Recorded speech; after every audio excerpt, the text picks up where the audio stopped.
these next verses move from what it means to have faith to how to live faith. And the examples that are used indicate that this life is not the end of the story, that we live our lives on an eternal timeline. And Abel is mentioned, who had a very short life, but it says by faith he still speaks, even though he's dead. And Enoch is mentioned, who was taken from this life right into God's presence. So there's this indication that our life is longer than just what we live. And when we come to faith, we become part of this bigger, longer story. And I would love to hear how you came to faith. I grew up in a poor family of 11 children in an island located in the western part of Port-au-Prince called Laguna. My first experience with God started when I was 9 years old. I recall that I worked in a garden, a little garden nearby my house, and I've heard a choir singing one of the most beautiful hymns. I will sing the wondrous story of the Christ who died for me. And it was in a church nearby? No, there's no church. I've just You heard it in your the voice. mind. I've heard that. And since I grew up in a Christian family, I knew that song and I started to sing in Creole. But what impacted me is when I've heard a voice whispering to my ears, saying that Ephraim, from now on, I have chosen you to be a pastor. So you heard a voice whispering, Yes. saying that you had been chosen to That's be a right. pastor. I've heard that voice talking to me, whispering to my ears, and I ran to my house. And I met my mom and I explained her what happened. I tell her the story, but she didn't trust me. She took me seriously. She said, you're just a little kid. My older brother, he had the ears of my parents, and he said, he tell the truth. So I had a dream about him last night that I kept silence. So your brother had a dream. My brother had a dream, and he kept that dream. But since I tell the story, he said, now I will explain. So he never told anybody about it. But after he heard you. That's right. He said, I've seen Ephraim with his guitar. Since 9 years old, I started to play the guitar. He said, I've seen him with his guitar on the cloud. In the cloud? In the cloud, in space. I've seen him with his guitar in one hand and a rope in the other hand. And he had the power to raise people from the ground simply by extending the rope to those people. So you had a guitar and a rope, And a rope. that you were reaching people up. That's right. And your brother had that dream. That dream.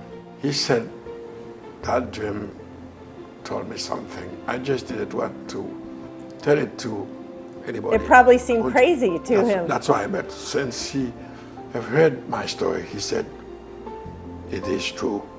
You are called by God. Wow. And now my parents trust me. And so what happened after that? We were 11, and 3 of us were ready to start secondary school. But at that time, there was no secondary school on the island. So after grade 6, you had 2 choices. Stay on the island, or you go to Port-au-Prince, the capital for secondary school. So from the country to the city. That was a big challenge as a country boy to move to Port-au-Prince without my parents to take care of me. That was very difficult, and we were 3 of us. And believe me, my friend, 2 years after, my 2 siblings decided to quit. It was too difficult. Too difficult, and they returned to the island.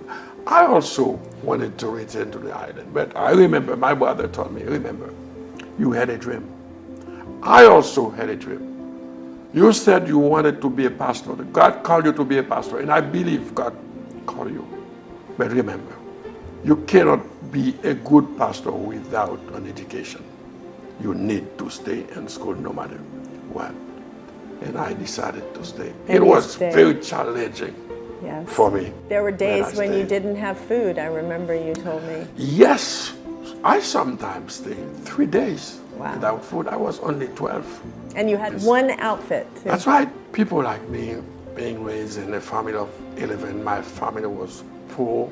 I had only one pair of pants, one pair of shoes, and one shirt for the whole year. That's all we had. And whenever my parents give me a new clothes, I was very excited, and I used the old one to wear every day, and I wear the new one to go to church. That was the way it is. Wow. My early life, I was like that. But the courage that you had to stay was because of the calling you had in your life. That's right. And that's what these verses are talking about. They're talking about living by faith, saying without faith, it's impossible to please God, because anyone who comes to him must believe that he exists and rewards those who earnestly seek him.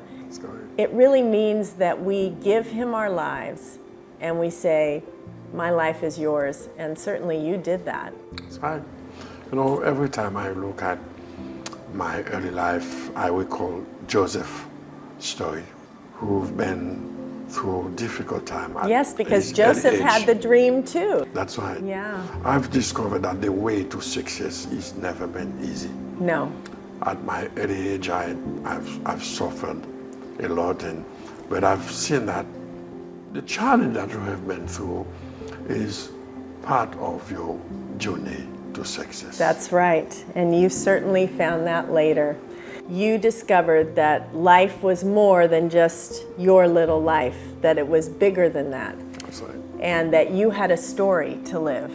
That was God's story. And I think that that's what these verses are talking about, that we live the story that we have, but we know that it is not over when we leave this earth, that our life is on this eternal timeline. That's right. And what we do is going to impact other people. And certainly that was true for you. I believe that that's why God called you, because of all of the things that you have done in people's lives, including mine.